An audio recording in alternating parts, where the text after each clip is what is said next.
After setting out to chat about peak oil with James Howard Kunstler, we concluded our conversation with thoughts about his novel, set in the post-oil future of upstate New York, and wondered about the destiny of the cheese doodle. They should buy my book instead. Which one? Well, they could start with the latest one, which is called World Made by Hand. It's a novel set in America's post-oil future. Great. And it's a ripping yarn. Well, I tried very hard to make elements of the post-oil world very appealing. I wanted to portray a world that had actually, in terms of nature, had returned quite a bit. You know, it was a very lush world that takes place in early summer, late spring, early summer. It's a world where everything's sort of tactile, and people are living very directly with nature. They're eating the food that they raise themselves or that their neighbors raise.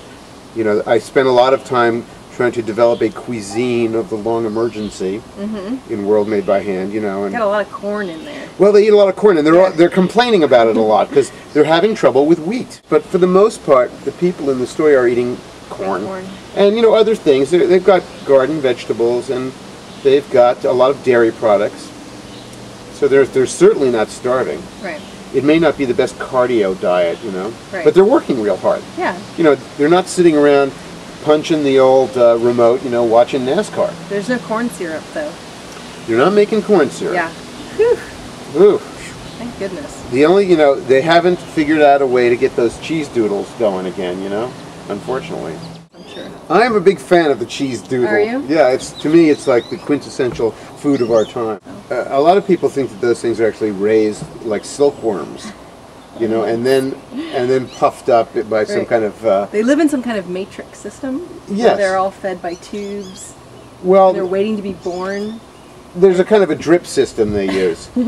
And they kind of creep over to a little trough every night, and they get this nutrient that's provided for them. Interesting. I think I might have seen them actually by our house. We have these trees, and they're covered in this thick webbing. Those are the tent cheese doodles. They're wild. It's actually, they're not really an edible strain. Oh, that's too bad. As I was hoping that could be a possible food source. The birds don't even like them. If the birds liked them, they wouldn't be up there. They got a real tough skin. That's the problem. They have a bitter kind of flavor. It's sort of like a combination of a kiwi fruit and Portland cement. Huh.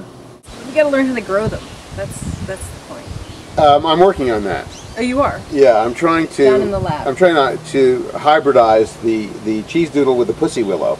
Oh, really? Yeah. So every spring. So they can just grow on these little. Yeah, every spring they'll come in early before all the other crops because it takes a long time to sit around and wait for the sugar snap peas to come up and the arugula and all the other stuff. So you want that stuff coming in early. Right. So maybe we can actually get some forsythia into the gene mix. Oh, and by April, the cheese doodles will be ready for oven puffing. Great.